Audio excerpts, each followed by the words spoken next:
Assalamualaikum warahmatullahi wabarakatuh. Perkenalkan, nama saya Salma Julianti, kelas 11 TKJ 3, mata pelajaran peminatan TKJ, guru pengampu pada Alamsah.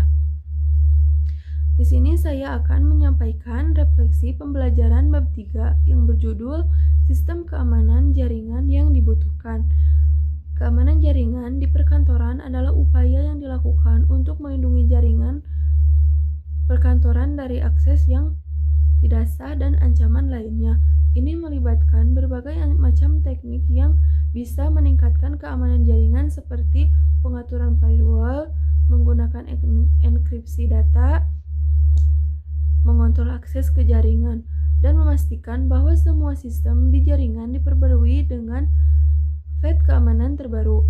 Keamanan jaringan penting bagi sebuah perkantoran karena ia melindungi informasi sensitif, berkas, dan data yang disimpan di jaringan, menjaga koneksi jaringan aman dari serangan siber, malware, dan ancaman lainnya, membantu menjaga informasi rahasia dan mencegah akses tidak sah ke jaringan. Ini juga membantu menjamin bahwa data yang tersimpan di jaringan hanya dapat diakses oleh orang yang berwenang dan bahwa informasi tersebut aman dari mengakses yang tidak sah. Ada banyak bentuk keamanan jaringan yang dirancang sesuai dengan fungsi dan tujuannya. Secara umum, jenis keamanan jaringan tertentu populer dan sering digunakan, tetapi ada juga sistem yang tidak kita kenal. Contoh keamanan jaringan yang umum ditemukan untuk organisasi yaitu perlindungan email. Email perlu dilindungi dari serangan dunia maya, pencurian data pribadi, atau informasi penting.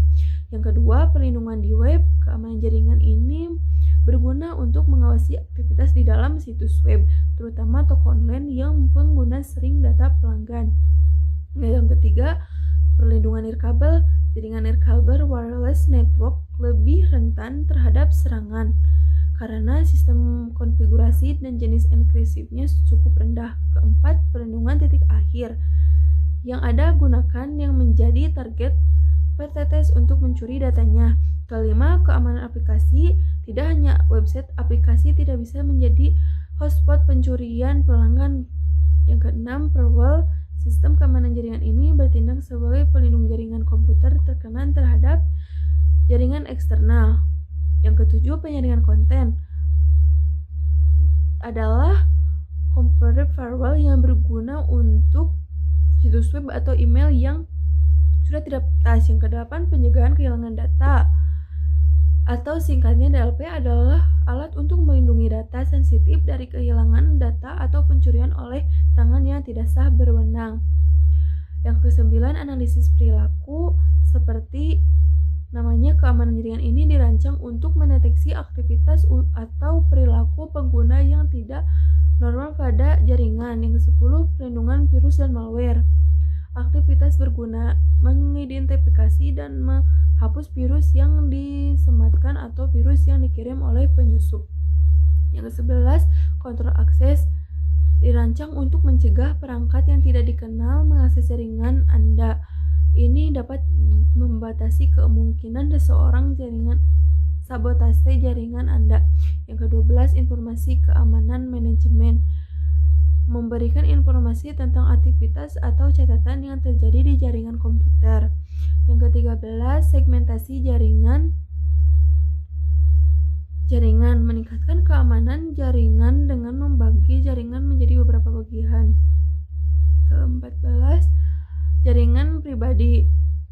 Alat-alat ini berguna sebagai alat autentikasi untuk komunikasi antara komputer dan perangkat jaringan. Yang ke-15, sistem alarm penyusup. Istilah lainnya adalah penyantaian sistem. Manfaat bagi saya dari materi ini adalah mencegah akses ilegal ke jaringan. Pesan saya, gunakan keamanan jaringan yang baik untuk melindungi data, mencegah akses ilegal, dan menjaga sistem tetap aman serta berjalan lancar. Sekian dari saya. Mohon maaf bila ada kesalahan. Wassalamualaikum warahmatullahi wabarakatuh.